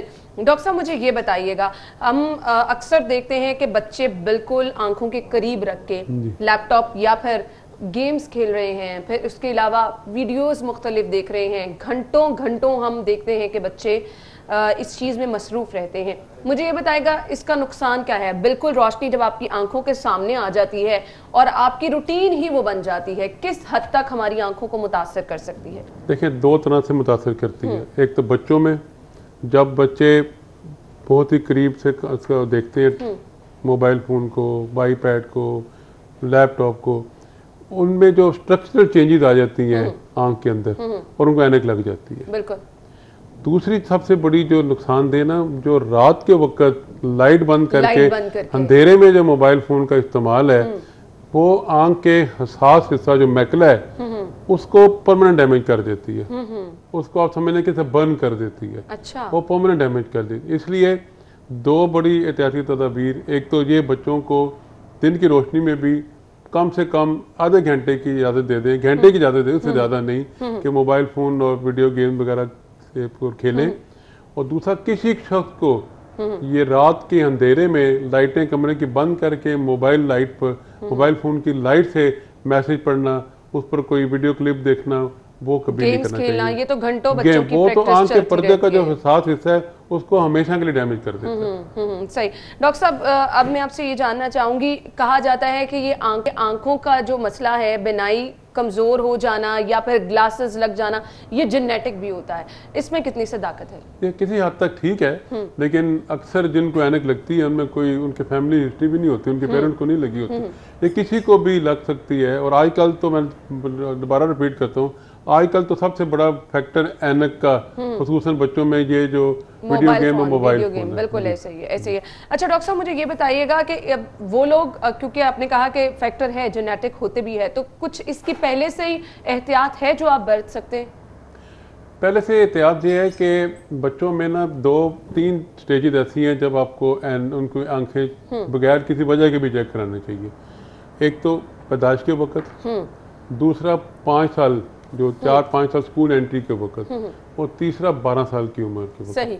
ये ऐसी स्टेजेस हैं, अगर इस स्टेजेस पर बच्चों की आंखों को मुआयना करा लिया जाए और उनमें कोई नजर की कमजोरी है तो वो टाइमली डिटेक्ट हो जाएगी। डॉक्टर साहब, ये बहुत जबरदस्त पॉइंट आपने उठाया है, बच्चों की नजर कमजोर होती है, पेरेंट्स को पता ही नहीं होता। आपने, क्योंकि मुआयना करवाने का हमारे यहाँ कोई रिवाज ही नहीं है, तो वो जब आप डॉक्टर के पास लेके जाते हैं तब वो नजर बहुत ज्यादा कमजोर हो चुकी होती है। तो कोई time period, time to time आप क्या सजेस्ट करना चाहेंगे कि आपको बच्चों को डॉक्टर के पास लेके जाना चाहिए? पैदाइश 5 साल 12 साल, ठीक है। इस वक्त अगर उनकी आंखों में कोई भी डिफेक्ट डिटेक्ट हो जाए, खुसूसन नजर की कमजोरी, और बच्चे को आप ऐनक वक्त पर दे दें, तो उसके 2 असरात हैं। एक तो उसकी जो एजुकेशनल एबिलिटीज हैं और दूसरी फिजिकल और मेंटल डेवलपमेंट बड़ा फैक्टर प्ले करती है अगर नज़र की कमजोरी टाइमली दूर कर दी जाए। अच्छा। दूसरी चीज़ ये है कि अगर आप बच्चे को वक्त पर ऐनक ना लगाएं, अगर आपने बच्चे को पहले साल दूसरे साल में मुआयना नहीं कराया और उसको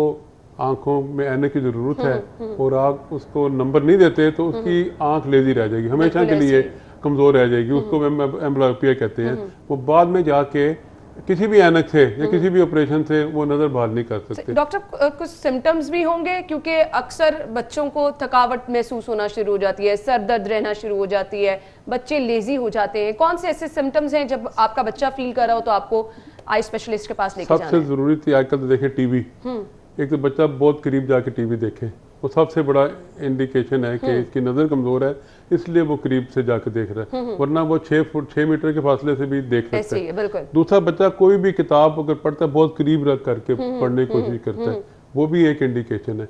तीसरी है कि सर दर्द, बच्चा कहता है मैं सर दर्द करता है, वो भी एक इंडिकेशन है कि हो सकता है इसकी नजर कमजोर। बिल्कुल, कुछ बच्चे बहुत स्क्वीज करके आंखें टीवी देखते हैं, वो मायोपिया में होता है ये। सही, वो स्क्वीज करके पढ़ने की कोशिश करते हैं। सही। अच्छा डॉक्टर साहब, मुझे ये बताइएगा कि 100% इलाज मुमकिन है आपकी बीनाई की जो कमजोरी है उसको दूर करने का? क्योंकि लेजर की वजह से बहुत सारे लोग, जदीद दौर है, बहुत सारी नई चीजें आ गई हैं, लेकिन इसके बावजूद लोग डरते हैं कि अगर हम लेजर करवाएंगे तो इसका कोई इलाज उस तरह से नहीं है, ये बिल्कुल नेचुरल जो है उस चीज का नेमुल बदल नहीं है। ये ऐनक की वजह से, जो नजर ऐनक की वजह से जो कमजोरी है, जो इसको ज़ाफ़े नजर कहते हैं, रिफ्लेक्टिव एरर, ये अगर वक्त पर ऐनक लग जाए तो आप मुकम्मल तौर पर 100% नजर बहाल हो सकती है। अच्छा। और जहाँ तक ऐनक उतारने वाली लेजर का ताल्लुक है, वो एक सर्टन एज से पहले नहीं करवाई जा सकती। अच्छा। 21-22 साल की उम्र में जाके नजर स्टेबल होती है, और उस वक्त भी देखना पड़ता है कि नंबर कितना है, आंख की थिकनेस कितनी है, आया कितनी थिकनेस है कि हम लेजर कर सकें तो इसको फायदा हो सकता है। अगर 500 से ज्यादा है थिकनेस तो 500 तो फिर हम रिस्क ले लेते हैं कि उसको कर, लेकिन 500 से ऊपर हो तो फिर हम बड़ा सेफली हम उसको ऐनक उतारने वाले जो लेजर है वो अप्लाई कर सकते हैं। सही। और डॉक्टर साहब, लेजर इफेक्टिव है, इसके कोई नुकसान? हाँ जी, इफेक्टिव है, लेजर इफेक्टिव है। अब बड़े अच्छे लेटेस्ट प्रोसीजर आ गए हैं, वो सेफ भी हैं। जो फेम्टोलेसिक है, ये काफ़ी सेफ प्रोसीजर हो गया है। इससे आप उसमें पहले जितनी कॉम्प्लिकेशंस होती थी अब वो नहीं। पहले शुरू में मैं भी इसका बहुत अगेंस्ट था, जो दूसरे पहले प्रोसीजर थे, लेकिन अब फेम्टोलेसिक वगैरह ऐसे प्रोसीजर आ गए हैं कि ये सेफ हैं और नज़र भी तकरीबन 100% बहाल हो जाती है। सही। डॉक्टर साहब, हम गुफ्तगू का सिलसिला आगे बढ़ाएंगे और एक बहुत अहम मामले पे बात करेंगे, काला मोतिया जो है, इस पर हम डिटेल में बात करेंगे। नाज़रीन, अहम खबर आपने जानी, ब्रेक लेंगे, ब्रेक के बाद आपको ज्वाइन करते हैं। जी तो नाज़रीन, अहम खबर आपने जान ली। प्रोफेसर डॉक्टर असद असलम हमारे साथ स्टूडियो में मौजूद हैं, गुफ्तगू का सिलसिला आगे बढ़ाएंगे। डॉक्टर साहब, काला मोतिया क्या है, इसके बारे में बताइएगा। काला मोतिया आंख की एक ऐसी बीमारी है जिसमें आंख का अंदरूनी प्रेशर बढ़ जाता है, और प्रेशर बढ़ने की वजह से जो आंख के पर्दे पर और आंख की नर्व जो ब्रेन तक जाती है उसको डैमेज कर देती है। सही। और उसकी वजह से मरीज की नज़र आहिस्ता आहिस्ता दायरों की शक्ल में कम होती है। अच्छा। सीधी नज़र आखिर तक मुतासिर रहती है, सही, लेकिन वो दायरों की शक्ल में कम होती है। डॉक्टर साहब, कोई इसके सिम्टम्स क्या आपको पता चल सके कि आपकी आंखें जो हैं वो मुतासिर? ये जो काला मोतिया जिसकी मैं बात कर रहा हूँ, इसको प्राइमरी ओपन एंगल ग्लाकोमा कहते हैं। मुख्तलिफ किस्म के होते हैं, एक ओपन एंगल, एक क्लोज एंगल। क्लोज एंगल में तो मरीजों को बहुत दर्द होती है, आंख सुरख हो जाती है, आंख में दर्द होती है, सर में दर्द होता है, वॉमिटिंग होती है। लेकिन जो डेंजरस वाला है, ये ओपन एंगल ग्लाकोमा, ये इसका पता नहीं चलता। अच्छा। पेशेंट को पता नहीं चलता कि इसकी नज़र ज़ाया हो रही है, क्योंकि सीधी नज़र आखिर तक कायम रहती है, बहाल रहती है, ये दायरों की शक्ल में कम होती है। सही। और इसके सिम्टम सिर्फ ये है कि डल हेडेक, डल आई एक होता है। और तीसरी इसकी मेजर जो फीचर है वो ये कि बड़ी तेज़ी से ऐनक का नंबर तेज होता है। मरीज कहता है जब 2 महीने पहले मैंने नंबर चेक कराया था, अब फिर तब्दील हो गया है, तो ये भी एक साइन होता है कि ये भी एक मरीज को कहीं ये काला मोतिया ना हो। सही। डॉक्टर साहब, इसका तरीका इलाज क्या है? इसके लिए बहुत अच्छे ड्रॉप्स अवेलेबल हैं, लेकिन सबसे ज़रूरी चीज़ जो है ना वो ये है कि इसकी अर्ली डिटेक्शन। सही। अगर ये अर्ली स्टेजेस पर डिटेक्ट हो जाए तो सारी उम्र मरीज अंधापन में मुब्तला होने से बच सकता है। सही। अगर लेट स्टेज पर आ जाए तो फिर हम कुछ नहीं कर सकते, दवाइयाँ भी नहीं काम नहीं करती और ऑपरेशन भी काम नहीं करते। सबसे ज़रूरी इसकी अर्ली डिटेक्शन है। अगर हर शख्स 40 साल की उम्र पर जाके आँखों का साल में 1 मरतबा मुआयना करा ले तो उससे आँखों की ऐसी बीमारियाँ की तशखीस हो जाती है, मसलन काला मोतिया, आँखों के पर्दे पर शुगर के असरात, जो मरीज को वैसे आखिर तक पता नहीं चलता जब तक कि उसके हसास हिस्से डैमेज ना हो जाए। बिल्कुल आपने सही। अगर अर्ली स्टेज पे ये पता चल जाए काले मोतिये का तो फिर हमारे पास बहुत अच्छे ड्रॉप्स हैं। सही। ऐसे ऐसे ड्रॉप्स आ गए हैं कि सारी उम्र उनका प्रेशर कंट्रोल रह सकता है और मरीज अंधापन होने से बच यानी सकता है। इलाज मुमकिन है और इतनी बड़ी नेमत आंखें हैं अल्लाह ताला की कि इस पे आपको कॉम्प्रोमाइज़ भी नहीं करना चाहिए। आपको टाइम टू टाइम अपना चेकअप ज़रूर करवाते रहना चाहिए। डॉक्टर साहब, आपने बात की है कि आंखों के पर्दे पर शुगर के असरात, डायबिटीज़ हर दूसरे बंदे को है, तो हर डायबिटिक को अपने आंखों का मुआयना करवाते रहना चाहिए? देखिए, दो बीमारियां ऐसी हैं आंखों की, एक काला मोतिया, दूसरा आंखों के पर्दे पर शुगर के असरात, जिनको हम कहते हैं silent robber of the vision. जो आहिस्ता आहिस्ता नज़र चुराते हैं आपकी और आपको पता नहीं चलता जब तक कि आप लास्ट स्टेज पर ना पहुंच जाएं। हल इसका अर्ली डिटेक्शन है। और आंख पर शुगर के बहुत सारे असरात हैं। आई लीड से शुरू हो जाएं तो इन्फेक्शन, लेंथ पर चले जाएं सफ़ेद मोतिया, शुगर वाले मरीज में काले मोतिया के बहुत अर्ली बहुत ज़्यादा चांस होता है। तीसरा, उनमें नज़र की फ्लक्चुएशन बहुत होती है, कभी माइनस में नंबर चला जाता है, कभी प्लस में चला जाता है। लेकिन सबसे जो डेंजरस है ना, वो आंख के पर्दे पर शुगर के असरात है। खून लीक हो जाता है, चर्बी लीक हो जाती है, आंख के जो रेटिना के 10 लेयर हैं उनमें पानी चला जाता है, तो उसकी वजह से उनकी नज़र बहुत ज़्यादा मुतासर होती है। लेकिन अगर अर्ली स्टेज पर हम इसको डिटेक्ट कर लें तो उसको इंजेक्शन से भी हम उसको नज़र को बहाल कर सकते हैं, लेज़र लगा के उसकी मज़ीद नज़र ज़ाया होने से बचा सकते हैं। लेकिन सबसे ज़रूरी चीज़, दोनों काला मोतिया और आंखों पर शुगर के असरात, सबसे ज़रूरी चीज़ है साल में एक मरतबा मुआयना, अर्ली डिटेक्शन। अर्ली डिटेक्शन हो जाए तो उन दोनों बीमारियों से मरीजों को अंधापन में मुब्तला होने से बचाया जा सकता है। डॉक्टर साहब, मैंने जैसे कि पहले भी जिक्र किया कि डायबिटीज हर पेशेंट को है, तो टाइम टू टाइम डायबिटिक के लिए आंखों का मुआयना कराना क्या बहुत ज्यादा जरूरी है और कितना टाइम आप प्रेफर करना चाहेंगे? हम तो अगर देखें, साल में एक मरतबा तो बहुत ज़रूरी है। ठीक है। और अगर उसको पता चल जाए पेशेंट को, हम बता दें कि उसको आंखों के पर्दे पर असरात हैं शुगर के, तो साल में 2 मरतबा उनको आंखों का मुआयना कराना चाहिए पर्दे का। सही सही। सफ़ेद मोतिया के बारे में बताएगा, ये आंखों की किस किस्म की बीमारी है और काले मोतिये से किस तरह से मुख्तलिफ है? देखिए, मैं आपको अगर स्टेटिस्टिक्स के हिसाब से बताऊँ ना, पाकिस्तान में अंधापन, पाकिस्तान में प्रेवलेंस जो ब्लाइंडनेस की 0.9% है, तो मतलब है 15 लाख लोग अंधेपन में मुब्तला हैं। उनमें जो 54% जो ब्लाइंडनेस है वो सफ़ेद मोतिये की वजह से है। अच्छा। और 14% जो ब्लाइंडनेस है वो कॉर्निया की सफ़ेदी की वजह से। 7% ब्लाइंडनेस ये है काले मोती की वजह से। और उसमें बाकियों में 4% ज़ौफ़े नज़र, रिफ्रैक्टिव एरर, 2% आंखों के पर्दे पर उम्र की वजह से असरात, और बाकियों में जो सर फहरिस्त है वो आंखों के पर्दों पर शुगर के असरात हैं। ये शरह है। सफ़ेद 54% जो अंधापन है वो सफ़ेद मोती की वजह से है। तो जितने भी अंधेपन की वजूहत हैं 80% अवॉइडेबल हैं, यानी उनसे या तो मरीज को बचाया जा सकता है या उनका इलाज किया जा सकता है। तो सफ़ेद मोतिया भी ऐसा एक काज है अवॉइडेबल ब्लाइंडनेस का जिसका इलाज मौजूद है, बशर्ते कि मरीज अपना चेक करा के उसका तशखीस करा के ऑपरेशन करा लें। अगर सफ़ेद मोतिया का भी अगर आप वक्त पर तशखीस करा के ऑपरेशन नहीं कराएंगे तो ये भी काले मोतिये में कन्वर्ट हो जाता है और बड़ा शदीद किस्म का काला मोतिया होता है। यानी ये सब बातों में आपने सिर्फ और सिर्फ एहतियात का दामन हाथ से नहीं छोड़ना है। किसी भी किस्म की कोई बीमारी हो, जैसे ही आपको फील हो रहा है कि कुछ नॉर्मल से हट के आपके साथ हो रहा है, तो आपको फौरी तौर पर जो है वो मुआयना कराने के लिए जाने। डॉक्टर साहब, छोटी छोटी चीज़ें हैं, बहुत सारे लोग बाइक चला रहे हैं, हेलमेट पहनना कहते हैं बहुत ज़्यादा ज़रूरी है, लेकिन हम इस चीज़ को नज़रअंदाज करते हैं। धूप के असरात, डस्ट, बहुत सारी छोटी छोटी चीज़ें हैं जिनको हम नज़रअंदाज करते हैं। इससे कोई बड़ा मसला भी होता है। सम टाइम हम जा रहे हैं बाइक पे, बहुत सारे लोग सफ़र करके आते हैं, आंखों में धुंधला नज़र आना शुरू हो जाता है। आप इस चीज़ को एक दिन जो है वो कह रहे हैं जी नज़रअंदाज करें, दूसरे दिन करें, फिर ये रूटीन बनना शुरू हो जाती है। ये छोटी छोटी चीज़ें, इनके नुकसानात क्या हैं? जी, आंखों पर बगैर ग्लासेस पहने, बगैर हेलमेट पहने, 2 तरह के असरात हैं। हेलमेट नहीं पहनेंगे, चोट लग गई, फ़ौरन आंख में कट लग जाता है और वो फिर हमेशा के लिए वो निशान रहता है और नज़र मुतासर रहती है।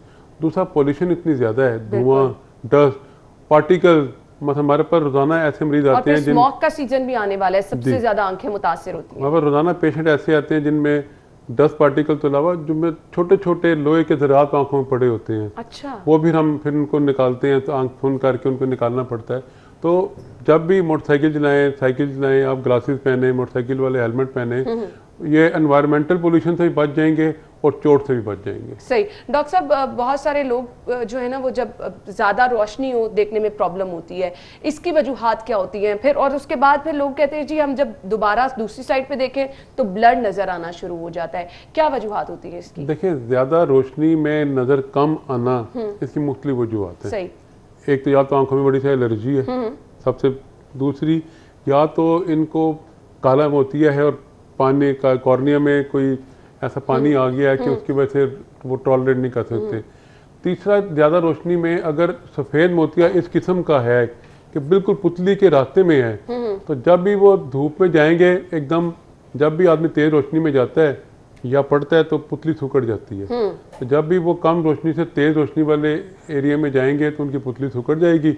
और पुतली के रास्ते में अगर सफ़ेद मोतिया है तो एकदम उनको ब्लैकआउट हो जाता है। ये रात के वक्त भी होता है। सही। जब रात के वक्त ड्राइविंग कोई कर रहा है और उसको सेंटर में मोतिया है और सामने से आने वाली लाइट की कार की लाइट उनको पड़ती है तो एकदम पुतली सुकड़ जाती है, एकदम उनको ब्लैकआउट हो जाता है। और बड़ा ये मेजर काज है कई दफ़ा रात के वक्त एक्सीडेंट होने का। सही सही सही। डॉक्टर साहब, एक चीज़ और बहुत अहम है जिसकी तरफ मैं ज़रूर चाहूँगी कि लोग तवज्जो दें।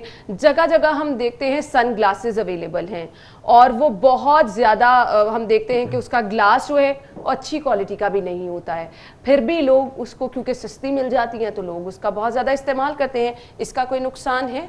देखिए, ग्लास की अच्छी क्वालिटी ही इस्तेमाल करनी चाहिए।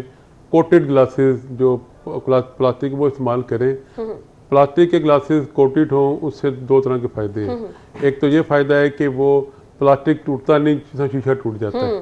इस तरह वो आँख में अगर टूटने की वजह से जख्म उसका अंदेशा कम है। कोटिंग की वजह से ये जो ग्लेयर है, एंटी रिफ्लेक्शन, उसकी वजह से उनको काफ़ी सुकून मिलता है वो लाइट को।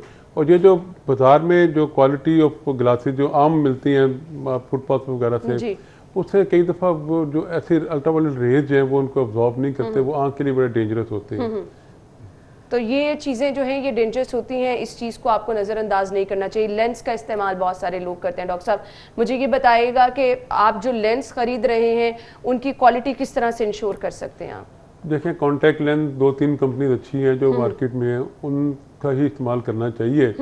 और जो हम कहते हैं FDA अप्रूव्ड हो, जो हाई रैंकिंग वाली हो, क्योंकि अगर कम क्वालिटी वाली या पुअर क्वालिटी वाले कॉन्टैक्ट लेंस इस्तेमाल करेंगे उसके बहुत सारे नुकसान हैं। सबसे बड़ा नुकसान तो एलर्जी है कॉन्टैक्ट लेंस लगाने से। और कॉन्टैक्ट लेंस के साथ जो सोल्यूशन आता है वो भी बड़ा मैटर करता है कि आपने जिसमें उसको कॉन्टैक्ट लेंस को डाल के उसको साफ करना है, डिप करके साफ करना है। अगर वो पुअर क्वालिटी का है, वो ना सिर्फ कॉन्टैक्ट लेंस को डैमेज करेगा बल्कि आपकी आंखों को भी इरिटेट करेगा जब आप दोबारा लगाएंगे। बिल्कुल ऐसे ही, बिल्कुल ऐसे तो ये क्वालिटी ऑफ कॉन्टैक्ट लेंस बड़ी इंपॉर्टेंट है, क्योंकि ये cornea the most sensitive part of the body है, उसके ऊपर रखा जाता है। और अगर इसकी क्वालिटी अच्छी नहीं होगी, इसका मटेरियल अच्छा नहीं होगा, तो ये आंखों को डैमेज कर सकता है। डॉक्टर साहब, मैसेज क्या देना चाहेंगे देखने वालों को? मैसेज मेरे तो एक पेरेंट्स के लिए और एक हर इंसान के लिए। पेरेंट्स के लिए ये है कि अपने बच्चों को पैदाइश के वक्त, 5 साल की उम्र के वक्त और 12 साल की उम्र के वक्त आँखें चेक कराएं। उनको आधे घंटे से ज़्यादा ये लैपटॉप, मोबाइल फ़ोन, आईपैड वगैरह इस्तेमाल करने ना दें। बड़ों के लिए ये मैसेज है कि हर शख्स 40 साल की उम्र में जाके उसके बाद हर साल 1 मरतबा आँखों का मुआयना कराएं। और अगर उनकी काला मोतिया है या शुगर के असरात हैं आँखों पर, तो साल में 2 मरतबा आँखों का मुआयना कराएं। क्योंकि बाद दफ़ा आँखों का मुआयना कराने से ना सिर्फ आँखों की बीमारियों की अर्ली डिटेक्शन हो जाती है, बल्कि बाद दफ़ा जो जिस्मानी बीमारियाँ हैं, शुगर है, ब्लड प्रेशर है, इवन के कई तो ब्लड की बीमारी है, खुदा न खास्ता किसी को ल्यूकीमिया, कोई ब्लड कैंसर, वो भी आंखों से डिटेक्ट हो जाता है। अच्छा। तो आंखों की साल में 1 मरतबा ज़रूर आंखों का मुआयना कराएं। अगर कोई बीमारी डिटेक्ट हो जाती है तो उसमें साल के में 2 मरतबा जरूर। बिल्कुल, और क्योंकि जब आप पहले ही तशखीस कर लेते हैं तो इलाज में भी आसानी हो जाती है। लेकिन इन सबसे बेहतर ये है कि आप एहतियात करें। अगर आप एहतियात करेंगे तो आप बहुत सारे मसाइल से बच सकते हैं। Thank you so much doctor साहब, बहुत बहुत शुक्रिया आपके कीमती वक्त के लिए। नाज़रीन, हम ब्रेक लेंगे और ब्रेक के बाद आपको दोबारा से ज्वाइन करेंगे। हमारे साथ रहिएगा। स्टूडियोज में आपको एक बार फिर से खुश आमदीद कहेंगे। नाज़रीन, प्रोग्राम के इस हिस्से में हम बात करने वाले हैं सियाहत के फ़रोग की बातें बहुत ज़्यादा की जाती हैं। असल में इसका मकसद क्या है, आवाम को किस तरह से पॉजिटिव एक मैसेज आप दे सकते हैं, इस पर हम बात करेंगे और साथ ही साथ इसकी अहमियत पर भी रोशनी डालने की कोशिश करेंगे। स्टूडियो में हमारे साथ हमारे जो मेहमान मौजूद हैं, मैं तारुफ आपके साथ कराना चाहूँगी। GM है tourism development corporation Punjab, Asim Raza साहब, जिन्होंने हमें ज्वाइन किया है। अस्सलाम वालेकुम। क्या हाल चले? बिल्कुल ठीक, थैंक यू सो मच, बहुत बहुत शुक्रिया आपके वक्त के लिए। सबसे पहले तो ये बताइएगा, जैसे कि मैंने कहा कि अभी तो रिसेंटली 27 को सियाहत का आलमी दिन भी मनाया गया, मकसद क्या है इसका, लोगों को इन्फॉर्म करना कितना ज़रूरी है इस मामले पर? देखिए, बात यह है कि टूरिज्म हमारी ज़िंदगी में बड़ी एक ख़ास अहमियत का हामिल है।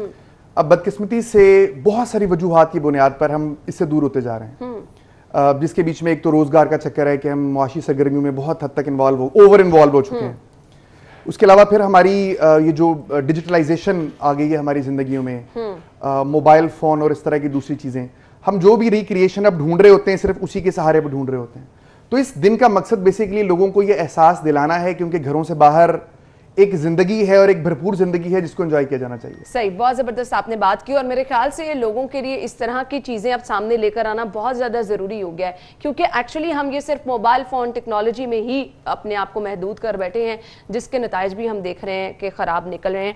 खैर, आप सियाहत का आलमी दिन भी मनाया गया और एक पॉजिटिव चीज ये थी कि उस पर एक ऐप भी मुतारिफ करवाई गई, उस पर भी हम बात करेंगे। मुझे सिर्फ ये बताइएगा कि हमारे यहाँ पर बहुत सारा हुस्न है। अगर हम पाकिस्तान की बात करें, अल्लाह ताला ने पाकिस्तान को जो है कुदरती हुस्न से माला माल किया। अब लोगों को इस बारे में इन्फॉर्म करना बहुत ज़्यादा ज़रूरी है, अपॉर्चुनिटीज़ प्रोवाइड करना बहुत ज़्यादा ज़रूरी है। इसके लिए क्या क्या किया जा रहा है? देखिए, पंजाब गवर्नमेंट जो है बहुत ज़्यादा अलाइव है इस हवाले से कि टूरिज्म के जरिए ही पाकिस्तान में इनकलाब लाया जा सकता है। प्राइम मिनिस्टर साहब का बड़ा क्लियर विजन है टूरिज्म के हवाले से। हमारे चीफ मिनिस्टर साहब जो हैं, उनका बहुत एक प्राइमरी फोकस जो है वो टूरिज्म के ऊपर है। जो 4-5-6 चीजें साइमल्टेनियसली की जा रही हैं, उसके बीच में एक तो ये है कि हम ये चाहते हैं कि पंजाब के अंदर टूरिस्ट साइट्स की अगर बात की जाए तो वो खाली मरी और लाहौर तक महदूद ना रहे। तो लिहाजा हुकूमत पंजाब नई नई साइट्स को डेवलप कर रही है, जिसके बीच में कोटली सतियां है, जिसके बीच में नाड़ कहूटा की जगह है, उसके बीच में को सुलेमान है, बहावलपुर है, तौसा है।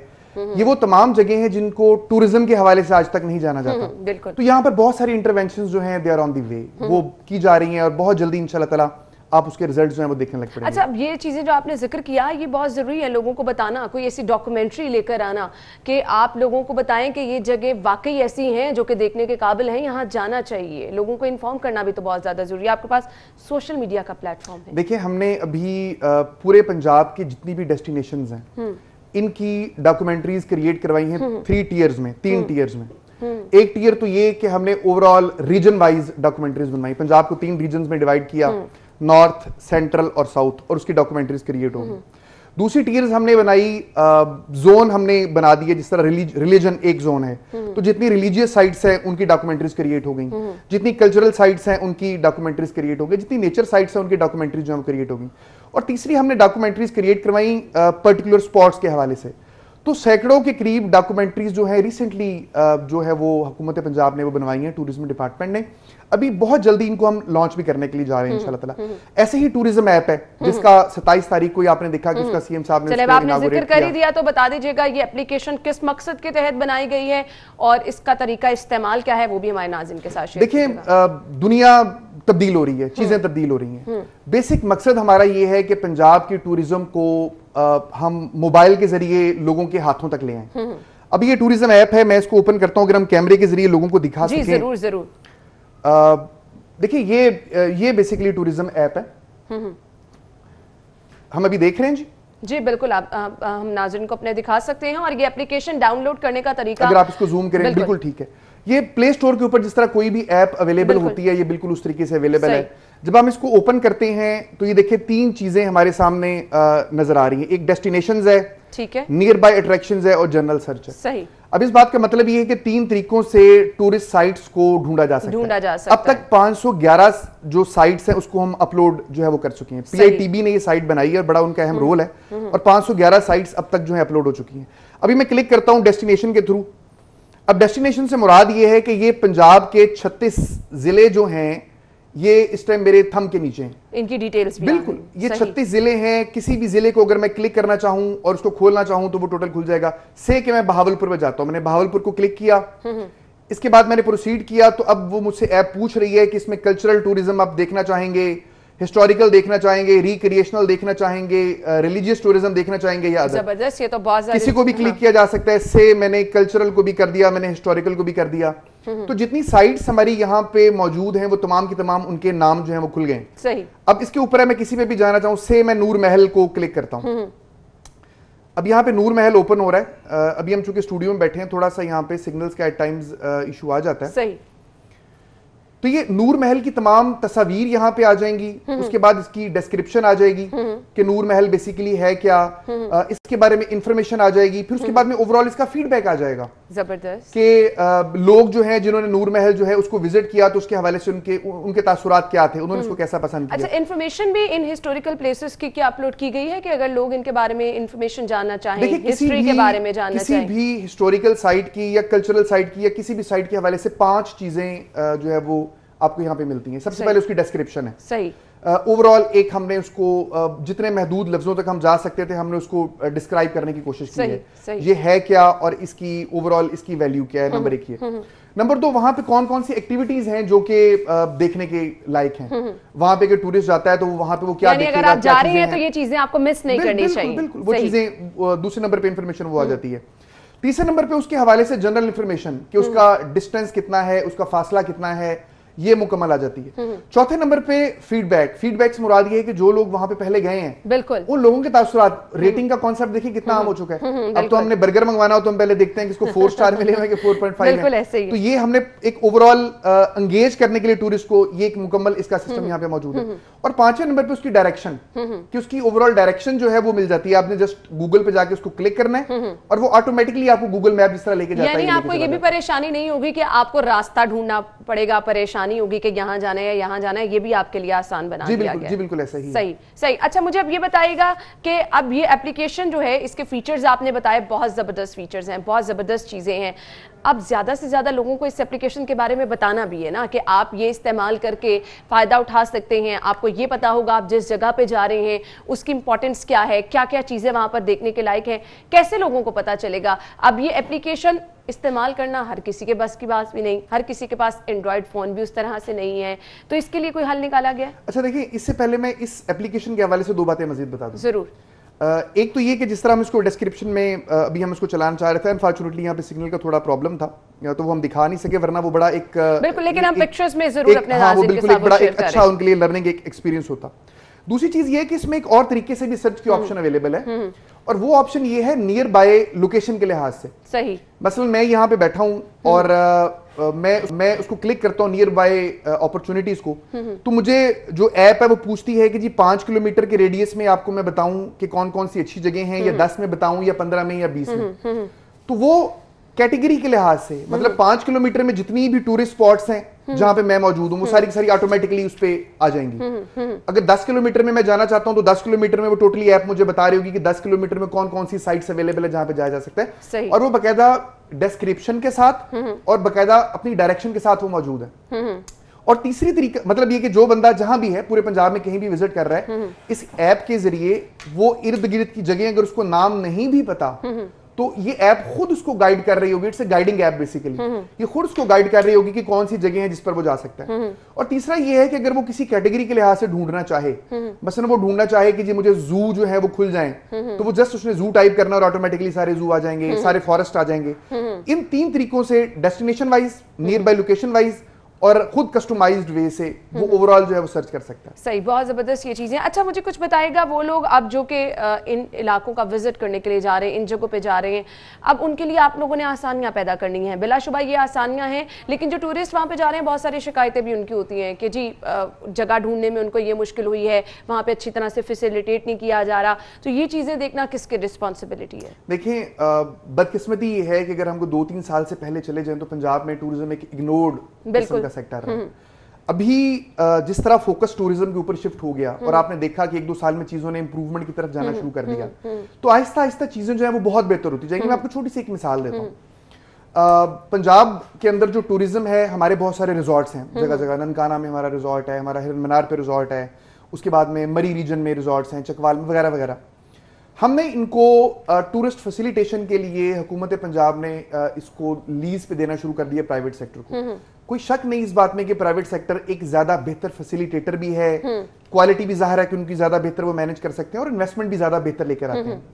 तो प्राइवेट सेक्टर को हम टोटली अपने रिजॉर्ट्स के बीच में एंगेज कर रहे हैं। गवर्नमेंट ऑफ पंजाब के अब दीगर डिपार्टमेंट्स के भी जितने भी रिजॉर्ट्स हैं, तकरीबन ये 179 के करीब बनते हैं, 180 179 जो इरिगेशन के पास हैं, जो फॉरेस्ट डिपार्टमेंट के पास हैं, बिल्डिंग डिपार्टमेंट के पास हैं। हुकूमत पंजाब ने ये डिसीजन लिया हुआ है कि इसको ओपन जाए। ओपन तो खैर वो पहले से ही है लोगों के लिए, अभी उनको हुकूमत पंजाब क्या कर रही है, प्राइवेट सेक्टर को एंगेज कर रही है लीजिंग के थ्रू। उसकी जो ऑपरेशनल मैनेजमेंट है वो बड़े बड़े अच्छे जो लोग चलाने वाले हैं, जिनका एक्सपीरियंस है, उनको दे दी जाएगी। लेकिन आसिम साहब, उससे ये होता है ना कि आवाम की जेबों पर बोझ भी बढ़ जाएगा। देखिए, ये दोनों चीजें साइमल्टेनियसली साथ साथ चलनी है, दोनों चीजें चलनी है।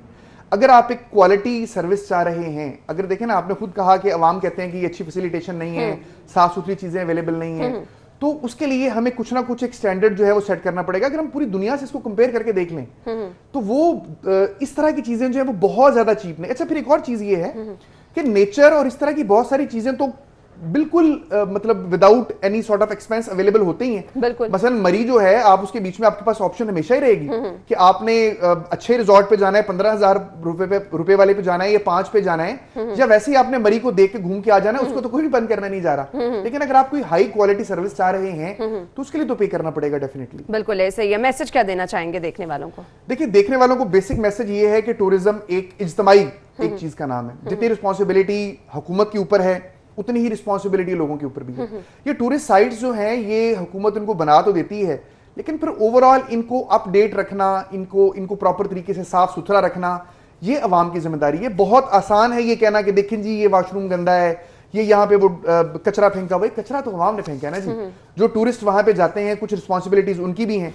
बजाय इसके कि वो जूस पी के डब्बा यूं करके फेंक दे, वो साथ जो डस्टबिन पड़ा हुआ है, हुकूमत ने आके वो सारा कुछ उनको खुद तो नहीं करवाना। बिल्कुल, ये तो आवाम के रवैये हैं और ये हमें ही दुरुस्त करने की जरूरत है। लेकिन इसके साथ साथ क्योंकि वो जगह ऐसी हैं कि वहां पर लोगों ने टाइम टू टाइम आना जाना है, तो वो भी रिस्पॉन्सिबिलिटी कुछ हुकूमत की भी आ जाती है कि उसको टाइम टू टाइम रेनोवेशन भी करनी है, सफाई का ख्याल भी रखना है। गवर्नमेंट इस हवाले से तो बड़ी अलाइव है और भरपूर कोशिशें की जा रही हैं, भरपूर कोशिशें की। आप देखिए, पतियाटा के बीच में हमारा जो शेयर लिफ्ट है, वहां पे सालाना 20 लाख लोगों का फुटफॉल है और अल्हम्दुलिल्लाह वहां के आप जाके कंडीशंस देखें वॉशरूम्स की भी, और वो जो ओवरऑल हमने पूरा मैकेनिज्म लगाया हुआ है चेयर लिफ्ट और केबल कार का, it's perfect in every way अल्हम्दुलिल्लाह। सही, तो लोगों का ताउन यहाँ पे बहुत ज्यादा जरूरी होता है। तो जो लोग जाएं प्लीज ताउन कीजिए, क्योंकि ये जगह आप लोगों के लिए है, आप लोगों ने इसकी हिफाजत करनी है। आसिम साहब, बहुत बहुत शुक्रिया आपके वक्त के लिए। नाज़रीन, हम ब्रेक लेंगे और ब्रेक के बाद आपको ज्वाइन करेंगे, हमारे साथ रहिएगा।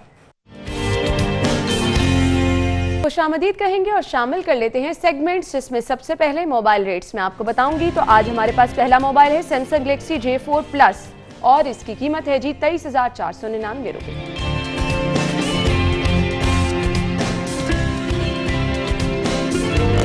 नेक्स्ट मोबाइल हमारे पास है सैमसंग गैलेक्सी A50 और ये आप खरीद सकते हैं 48,999 रुपीज में।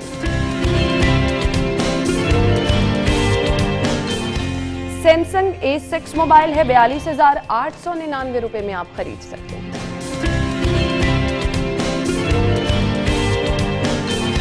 और इसके बाद है जी सैमसंग गैलेक्सी A9 2018 और इसकी प्राइस है 79,999 रुपीज।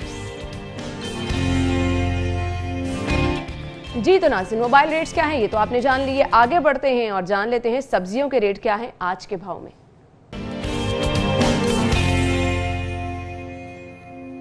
हसन अली हमारे साथ मौजूद होंगे। जी हसन, बताएगा मार्केट में सब्जियां किस कीमत पर अवेलेबल हैं आज? जी बिल्कुल, शहर में महंगाई जो है वो बढ़ती जा रही है। सब्जियों की कीमतों की अगर बात की जाए तो सरकारी नेफनामा जारी ज़रूर किया जाता है, लेकिन उस पर अमल दरामद नहीं करवाया जाता। इसके साथ साथ सब्जियां हों, फल हों या मुर्गी का गोश्त हो या फिर फार्मी अंडे, हर शय की कीमत में इजाफे का सिलसिला जारी है। अगर सब्जियों की कीमतों की बात की जाए तो शहर के मुख्तलिफ इलाकों में टमाटर जो हैं वो 100 से 150 रुपये में फ़रोख्त किए जा रहे हैं, प्याज 60 से 70, जबकि आलू जो है वो 70 से 90 रुपये में फ़रोख्त किए जा रहे हैं। लहसन 300 रुपये, जबकि अदरक की कीमत में कमी देखी जा रही है और अदरक शहर के मुख्तलिफ इलाकों में 500 रुपये फ़ी किलो तक फ़रोख्त किया जा रहा है। इसके साथ साथ लीमू जो है वो 180 रुपये तक फ़रोख्त किए जा रहे हैं, जबकि मौसमी सब्जियां जो हैं उनकी कीमतों में भी इजाफे का सिलसिला जारी है। शहरियों का कहना है कि हुकूमत को चाहिए कि वो अपने जारी करदा सरकारी नेटनामे के मुताबिक सब्जियों की फ़रोख्त को शहर भर में यकीनी बनाएं और जो ख़ास तौर पे मुनाफाखोर माफिया है उसके ख़िलाफ़ कार्रवाई अमल में लाएं ताकि आम शहरियों को रिलीफ मिल सके। जबकि दूसरी तरफ जो सब्जी फरोश हैं वो यही कहते नजर आते हैं कि जब तक मंडियों में कीमतों कंट्रोल नहीं किया जाएगा। मोहम्मद हसन आप हमारे साथ मौजूद थे, सब्जियों की कीमतें बता रहे थे, मीट रेट्स क्या हैं। ज़ेनिथ शॉप पे अगर आप जाएंगे तो बीफ पर केजी यहाँ पर आपको मिलेगा 450 रुपए में और बीफ मंस आप खरीद सकेंगे 850 रुपीज में। और इसके बाद जी मटन पर केजी मिलेगा आपको 1350 रुपए में। मटन मिंस आप खरीद सकेंगे यहाँ से 1650 रुपए में। और इसके बाद आगे बढ़ते हुए चिकन के रेट क्या हैं? गवर्नमेंट रेट के मुताबिक जिंदा मुर्गी मार्केट में अवेलेबल है 146 में और इसका बना हुआ गोश्त 212 रुपए में आपको मिलेगा।